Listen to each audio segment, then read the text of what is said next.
მოგესალმებით მეგობრებო, ძალიან სათუთი, ძალიან საინტერესო და ყველასთვის საჭირო ინფორმაციით გიბრუნდებით. დღეს მოგიყვებით დანამატებზე და მათ შემადგენლობებზე, თუმცა აქ კონკრეტულ ქილებს არ გაგიზიარებთ, აქ კონკრეტული ქილების შემადგენლობებს გიჩვენებთ, მაგალითად თუ რა არ უნდა მივიღოთ და რატომ. სხვა თემაა, საერთოდ საუბრის სხვა თემა და ამ ვიდეოში ახლა არ ვისაუბრებ მივიღოთ თუ არა ზოგადად დანამატები და არის კი საჭირო საერთოდ ორგანიზმისთვის ეს ბადები ხო ბიოლოგიურად აქტიური დანამატები ეს სხვა თემა ამაზე დღეს არ ვისაუბრებ დღეს ვისაუბრებ და ვესაუბრები იმ აუდიტორიას რომელიც ღებულობს დანამატებს და შემადგენლობებს არ კითხულობს ან კითხულობს და ვერ ხვდება რა წერია იქ ან უბრალოდ ირჩევს და აიგნოროს რადგან არ უნდა ზედმეტი თავის ტკივილი და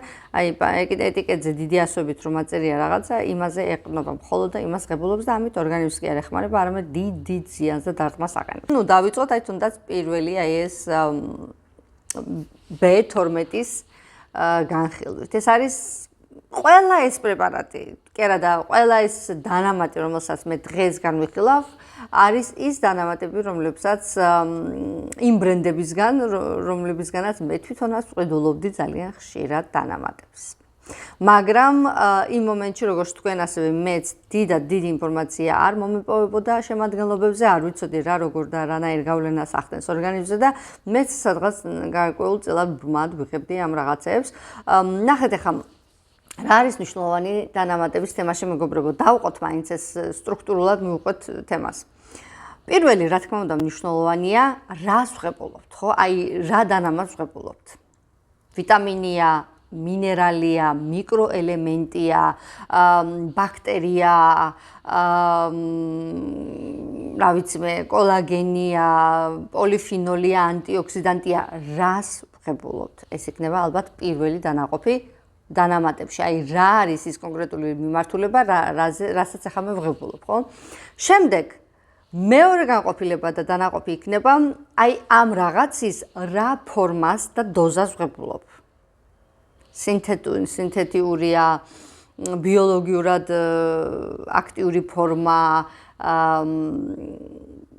რა ფორმა არის და მე რა შემადგენლობა აქვს ამ კაფსულას, ამ კონკრეტული რაღაცის.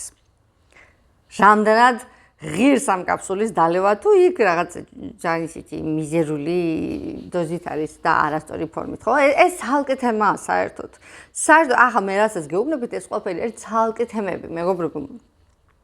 და მე მესამე, შეიძლება რასაც ვღებულობთ, კარგია და გჭირდება. კარგი დოზით და ფორმით ავარჩიეთ, მაგრამ შემადგენლობაში არის მოცემული ძალიან ცუდი დამატებითი ინგრედიენტები, რომლებიც ამ ყველაფერს წყალში ყრის და აფუჭებს აბსოლუტურად ყველაფერს. მე დღეს ამ მესამე რაღაცაზე გელაპარაკებით, შემადგენლობაზე. რამდენადაც მაგარი არ უნდა იყოს თქვენ მიერ არჩეული დანამატი, ვიტამინი, მინერალი, ანტიოქსიდანტი თუ რაც არ უნდა იყოს და რამდენადაც არ უნდა ჭირდებოდეს ახლა ეს რაღაცა თქვენს ორგანიზმს და რამდენადაც კარგი შემადგენლობის და ფორმის არ უნდა იყოს ეს კონკრეტული რაღაცა, დამატებული ინგრედიენტები, რაც არის ამ კაფსულაში ჩაყრილი, უფრო მნიშვნელოვანია ძალიან ხშირ შემთხვევაში. ვიდრე ის თუ რატომ მოვედით ამ ქილამდე. აღნიშნავ ისევ რომ ყველა ქილა, რომელსაც მე დღეს განვიხილავ, არის ის ქილები, რომლებსაც მე iHerb-ზე ვყიდულობ, იქიდან ვიწერ. იმიტომ რომ iHerb-ი მაინც არის ჩემთვის ამ ეტაპზე ყველაზე ისეთი სანდო სწრაფი, ხარისხიანი მომწოდებელი, ვიდრე დანარჩენი სხვა მომწოდებლები, რომლებთანაც მე მიმიჯდება ხელი. შესაბამისად, ყველაფერი არის iHerb-დან, თუმცა iHerb-ი არაფერ შუაში არ არის აქ, პრობლემა არის თვითონ ბრენდები და კომპანიები, რომლებიც აწარმოებენ ამ დანამატებს. ეხლა დავიწყოთ. ესე იგი, წინ მიდევსაკერ B12. B12-ის ქილა, რომელიც არის დამზადებული კომპანია Life Extension-ის მიერ, ფორმა არის სწორი, მეთილკობალამინი, B12-ის სწორი ფორმა, გახლავთ მეგობრებო, მეთილკობალამინი. დოზაც 5 მილიგრამი არც თუ ისე ცუდია, მაგრამ შემადგენლობებში other ingredients, ანუ სხვა შემადგენლობები, იმდენად საშინელი რაღაცები წერია, რომ ვისთვის არის მნიშვნელოვანი იცოდეს დამატებითი ინგრედიენტები. ყველა ადამიანისთვის, ვისაც ჩიყვის პრობლემები აქვს, ჰორმონალური პრობლემები აქვს, დიაბეტთან დაკავშირებული პრობლემები აქვს, ღვიძლი აქვს დაზიანებული, ძალიან დიდი რაოდენობით მიმდინარეობს მის ორგანიზმში ანტებითი პროცესები, რომელიც არის უკვე 40 წელს პლუსი ასაკის 30-დან, ნებისმიერი ასაკი, მაგრამ განსაკუთრებით კრიტიკულად მნიშვნელოვანი ახლა ამ კონკრეტულად ამ ადამიანების, ვისაც უკვე პრობლემები აქვს, ხო? აი შაქრიანი დიაბეტი, ჰორმონალური პრობლემები, PCOS, პოლიცისტური PCOS დიაგნოზი 10 მაგად უფრო ყურადღებით უნდა მომისმინოთ ახლა. მით უმეტეს იმ ადამიანებს განსაკუთრებით ეხება ეს, ვისაც ჰორმონალური და დიაბეტური პრობლემები აქვს. ეს უკვე, ნომერი პირველები ხართ, ვინც ყურადღებით უნდა მისმენდეთ ახლა. აი კონკრეტულად აი ამ კილაზე. პირველი ადამიანს უწერია ქსილიტოლი და სორბიტოლი. ხო? ფორმა სწორია ვიტამინის, დოზაც კარგია, მაგრამ შემადგენლობაში ნახეთ რა წერია. ქსილიტოლი, სორბიტოლი, მესამე ადგილზე წერია მალტოდექსტრინი, ბრინჯის სახამებელი. და ცალკე წერია კიდე რაღაცა სხვა საკვების სახამებელი. ეს არის პირდაპირი გზა სიკვდილისკენ. ნელი, ჩუმი. განსაკუთრებით დიაბეტის მქონე ადამიანებისთვის. მხოლოდ შაქარს შეიცავს. მეც არაფერს. კი წერია ბენფოტამინი, კი წერია 5 მილიგრამი, ფანტასტიკურია, მაგრამ იქ თუ ჩერდებით და კითხვას აღარ აგრძელებთ, რასაც მე ვაკეთებდი სამწუხაროდ. სამშობლოთვებია ხა ამ ყველაფერს, ხო? ეს იმდენად საშიში კომბინაციებია, რომ აი წარმოიდგინეთ ხა ვისაც დიაბეტი აქვს, ან თუნდაც პრედიაბეტი აქვს, ინსულინ რეზისტენტია. ადამიანი მთელი ცხოვრება ცდილობს შაქარს აარიდოს თავი, მთელი ცხოვრება ცდილობს სწორად იკვებოს. ღვიძლის პრობლემები აქვს, მის ორგანიზმში ნაღველი არ გამოიყოფა წესიერად, ხო? სისხლი აქვს, ასე ვთქვათ, გასქელებული, ანტებითი პროცესები აქვს ორგანიზმში, სერიოზული პრობლემები აქვს და ამ დროს ღებულობს ვითომ B12-ს, B12 არის ზუსტად ის ვიტამინი, რომელიც მიიღება ზოგადად ან რკინის ნაცვლად, ვისაც რკინის მიღება არ შეუძლია, ან რკინასთან ერთად, რომ გაუმჯობესოს ჩვენი სისხლის მდგომარეობა, ხო? ამ დროს ღებულობთ ამდენ დანამატს, რომელიც ორგანიზმს აბსოლუტურად სწრაფად აგდებს რელსებიდან და იმის ნაცვლად, რომ სისხლზე იმუშაოს, იმის ნაცვლად, რომ გააუმჯობესოს იმუნიტეტი და გააძლიეროს ზოგადად ნახშირწყლების მონელება, იმიტომ რომ B კომპლექსი ზოგადად ნახშირწყლებზე ძალიან სერიოზულად არის, ასე ვთქვათ, ნახშირწყლების სწორ მონელებაზე ძალიან სერიოზულად მუშაობს, ასევე ნერვიულ სისტემაზე, ხო, და არა მარტო, მაგრამ ეს ერთ-ერთი ძალიან ძირითადი რაღაცებია B ვიტამინების, B12 განსაკუთრებით სახამებლებიც, რომლებიც ეგრევე, სახამებელი მეგობრებო, არ შეიძლება არათუ დიაბეტური, ჰორმონალური, ჩიყვის, ღვიძლის და ასეთი ორგანოების პრობლემის მქონე ადამიანებისთვის არამედ სახამებელი ზოგადად არავისთვის არ შეიძლება, იმიტომ რომ სახამებელი აბინძურებს სისხლს. შემდეგი მაგალითი, რაც მინდა გიჩვენოთ, ბრენდებს ნაკლებ ყურადღებას დაუთმობ ამ შემთხვევაში მთავარი არის ინგრედიენტები. ეს არის ვიტამინი A-ს და C-ს, ასე ვთქვათ, დანამატი. ვიტამინი A უწერიათ ბეტა კაროტინი და ვიტამინი C უწერიათ ასკორბიკის მჟავა. ვიტამინი C ზოგადად დანამატებში მეგობრებო თუ უწერია როგორც ასკორბიკ ასიდ, ინგლისურად, იმიტომ რომ ყველა დანამატი, რასაც ვიყიდით, ალბათ 99% იქნება ინგლისურ ენაზე, თუ თურქულებს არ ყიდულობთ, თურქულების აღარ ვიცი არაფერი, ზოგადად ინგლისურენოვანი დანამატები თუ შემოდის თქვენს რაციონში, ასკორბიკ ასიდი ეწერება უმრავლესობაში როგორც ვიტამინი C. ვიტამინი C არ არის ასკორბიკ ასიდი. სწორი ვიტამინი C. ვიტამინი C აუცილებლად უნდა იყოს ლიპოსომალური და არა პირდაპირ ასკორბის მჟავა. როცა ჯერ ესეთი ფორმა არის არასწორი, ხო, აქ ინგრედიენტის. ეს პირველი პრობლემა, მაგრამ შემდეგი ყველაზე მნიშვნელოვანი მეცინება ტრაგიკომედია ეს ყველაფერი პირველი რა უწერია ხახო შაქარი თეთრი შაქარი ის შაქარი cane sugar ეს ის შაქარია რომელიც იყიდება თეთრი გრანულების სახით და რასაც ვიყენებთ ზოგადად კულინარიაში ეგ შაქარი წერია პირველი შემდეგი უწერია სიროფი შემდეგი უწერია ვითომ გაწმენდილი წყალი და მერე მოდის დანარჩენი ასე ვთქვათ საშინელებები როგორიც არის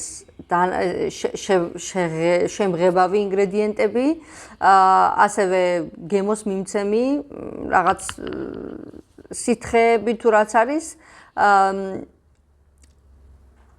და ზეთებიდან უწერიათ ანო ქოქოსის ზეთიო და ან პალმის ზეთიო ახლა რომელია ვიმარჩიელოთ ხო და ბოლოს citric acid. ნახეთ ახლა პალმის ზეთი იმდენადვე არის საშიში, რამდენადაც მალტოდექსტრინი. ასპარტამი და ამ შემდეგ.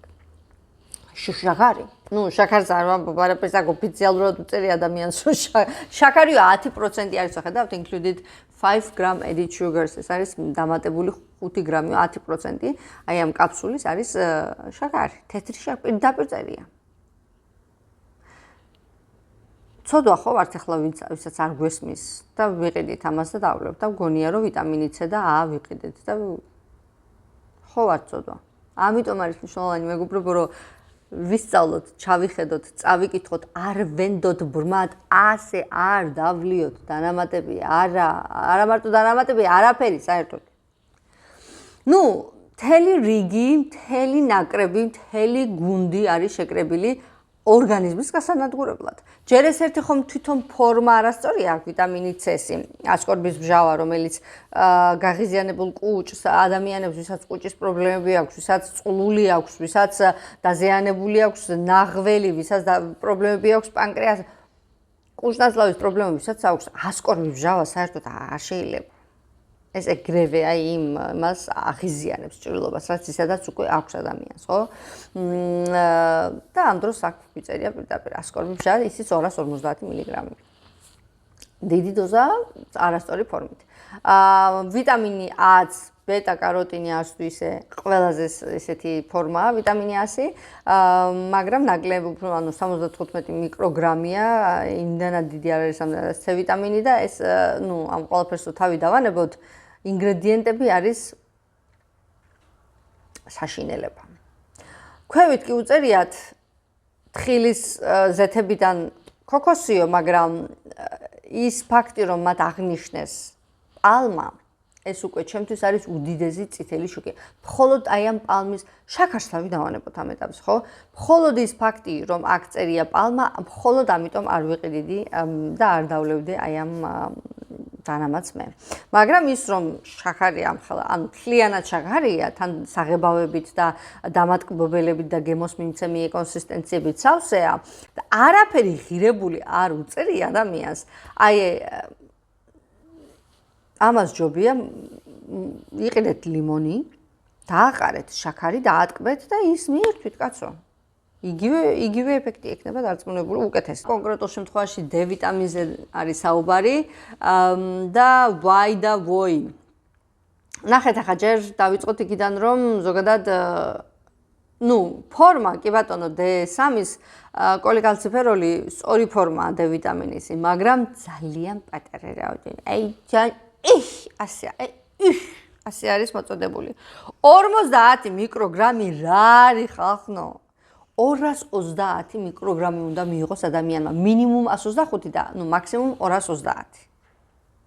50 მიკროგრამი არის კაორის ფორმაც MK7, ეგეც ანგლებად სწორი ფორმაა. მაგრამ ესეც პატარა დოზებით არის. თუმცა 50 მიკროგრამ D3-ს 75 მიკროგრამი კაორი ყოფნის. ამიტომ შეთანაბრებული აქვს ერთმანეთთან. თუ D3 მეტია, კაცს კაორიც მეტია ყოველთვის. მაგრამ ფორმებს დავანებოთ ახლა თავი. ფორმა სწორია. რაოდენობა მოცულობა აი ამ ინგრედიენტების ძალიან პატარაა. ეს უკვე საკმარისია ჩემთვის, რომ მე ეს ქილა არ ვიყიდო. ხო? მაგრამ წარმოვიდგინეთ ახლა ვიყიდე, არ ვიცი ამ დოზებზე, არ ვიცი არაფერი, ვიყიდე და მოვიტანე სახში დავლი. ნახეთ ახლა დამატებით ინგრედიენტებში რა გვიწერია. პირველი რით იწყება სახამებლით, ბრინჯის სახამებელი უწერია ადამიანს. შემდეგ არის ეს ცელულოზები, მიკროკრისტალური ცელულოზა და ბუმ. მალტოდექსტრინი და სიმინდის სახამებელი. ჯერ სხვა არ გვაკმარეს რომ ბრინჯის სახამებელი გვიწერია პირველი ადამიანს უწერია ბრინჯის სახამებელი. ეს უკვე კატასტროფაა, ახლა ეს არმაგედონია, მეორედ მოსვლა. მაგრამ ბოლოს ანუ დაიწყეს ბრინჯის სახამებელი და დაამთავრეს სიმინდის სახამებელი. დამთავრებულია საუბარი დიაბეტური ადამიანებისთვის. დამთავრებული აქ დიალოგი ყველა იმ ადამიანისთვის, ვისაც ჰორმონალური პრობლემები აქვს, ვისაც ანთებითი პროცესები აქვს, ვისაც სისხლის პრობლემა აქვს და ასე შემდეგ. დამთავრებული აქ დიალოგი, ეს უკვე გადასაგდებია. აი ეს ჩასაყრელია უნიტაზში ბოდიში თქვენთან. და მე რა თქმა უნდა მალტოდექსტრინი. შემდეგი მაგალითი იმის თუ რატომ არის სავალდებულო წავიკითხოთ დამატებითი ინგრედიენტები. აი კიდევ ერთი ნათელი მაგალითი.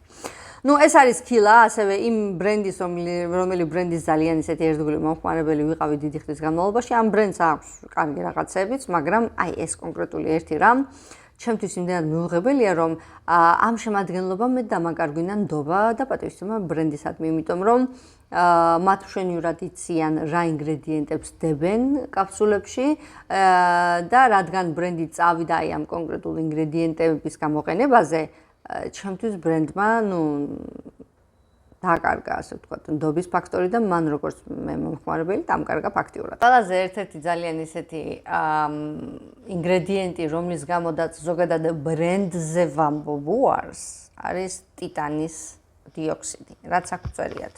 აი, იმდენად საშიშია, მეგობრებო, იმდენად ზოგი ამბობს, რომ არ არისო საშიშიო, მაგრამ ძალიან საშიში ინგრედიენტია, ეს არის, ასე ვთქვათ, დანამატი, რომელიც იწვევს, არაორგანული მინერალური ნაერთია, რომელიც იწვევს, აი, ცარცია ფაქტიურად რა, რომელიც ორგანიზმში იწვევს ინსულინ რეზისტენტულობას. ეს იწვევს გლუკოზისადმი რეაქციას, იწვევს ანთებით პროცესებს, ოქსიდაციურ სტრესს, ანუ ორგანიზმს აჟანგებს ფაქტიურად, ხო, სისხლს ჟანგავს. ეს იწვევს ანთებით პროცესებს, ეს იწვევს იმდენ საშინელ ტრაგიკულ რეაქციებს ორგანიზმში, ძალიან სერიოზულად აბინძურებს ღვიძლს, ამძიმებს ნაღველს, აფუჭებს ყველაფერს, რასაც ეხება. ეს არის ზუსტადაც როგორც მალტოდექსტრინი, ხელჩაკიდებული, ესე ვთქვათ, ძმები არიან, რომლებიც ფაქტიურად იწვევენ კიბოს. და ეს უწევია ადამიანს აი შემადგენლობაში. ძალიან საშიშია. მაქვს მხოლოდ ინგრედიენტების ნაწილზე და არ მაქვს დაფიქსირებული რა არის, მაგრამ რა მნიშვნელობა აქვს, რა არის. ინგრედიენტებში ჩახედეთ რა ხდება. ანუ ინგრედიენტს მალტოდექსტრინი, ასპარტამი და რაღაცნაირი პოტასიუმი. მალტოდექსტრინი და ასპარტამი ხახო. ვოი. ეს არის თავში გასროლილი საკუთარი ხელით გასროლილი ტყვია. ასპარტამი და ცალ-ცალკე ესენი ორგანიზმს ასპარტამის და მალტოდექსტრინის ხშირი რეგულარული მიღება მიგვიყვანს ინსულტამდე, მიგვიყვანს სისხლის ჩაქცევებამდე, მიგვიყვანს კიბომდე, მიგვიყვანს ამოჭრილ დაკარგულ ორგანოებამდე, როგორიც არის ნაწლავი არა ბოდიში, პანკრეასი, ნახვის ბუშტი, დაზიანებული თირკმელი და დაზიანებული ღვიძლი, ანთებითი პროცესები, ნერვული სისტემის პრობლემები, ნაადრევის სკლეროზი, გულის ინფარქტი, რამდენი რამ შეიძლება რომ გამოიწვიოს აი ამ ორმა ინგრედიენტმა ბევრი რამ. ხო და ამას რომ ჩაგვიდებენ მინერალებში და ვიტამინებში და ამას რომ ადამიანი მიიღებს უზმოზე, დილით პირველი, რაც ეს შედის ორგანიზმში. ახლა ნახეთ, ასპარტამი და მალტოდექსტრინი, მეგობრებო, არის კვების ინდუსტრიაში, ალბათ ყოველ მეორე პროდუქტში. მაგრამ განსაკუთრებით ცოდვა ის ადამიანია, ვინც დიდ თანხას, დროს, ენერგიას ხარჯავს სწორად კვებაში, არ ყიდულობს შეფუთულ საკვებს და ოჯახში სწორი სუფთა ინგრედიენტებით და საკვებით იკვებება. და ცდილობს, რომ გააუმჯობესოს, ხარი დაუჭიროს ორგანიზმის ჯანმრთელობას აი ასეთი ბადებით და ამ დროს აზრზე არ არის, რომ ყველა ის ენერგია და რესურსები, რასაც ის ხარჯავს სწორ კვებაში, წყალში იყრება მხოლოდ აი ამ დანამატების გამო. აი ის ადამიანებია ცოდვა. ეს არის მეცხრე საოცრება. ეს რა ვიცი, მეცხრე, მე-10, მე-11. აი ეს მსოფლიოს საოცრებათა მაშინ უნდა შევიტანოთ. ეს ქილა რაღაცა მინერალების ნაკრებია, არც ვიცი კონკრეტულად რისი იყო, აღარ მახსოვს, მაგრამ აი ნახეთ მეგობრებო, შემადგენლობა წავიკითხოთ ახლა. ცელულოზა, კაი ბატონო, ცელულოზა, მეტნაკლებად ისეთი ნეიტრალური ამბავია. მჟავები, ოკეი, არა უშავს და მერე მოდის მალტოდოქსტრინი, ტოპ რომელიღაცა ინგრედიენტებშია დასაწყისში წერია.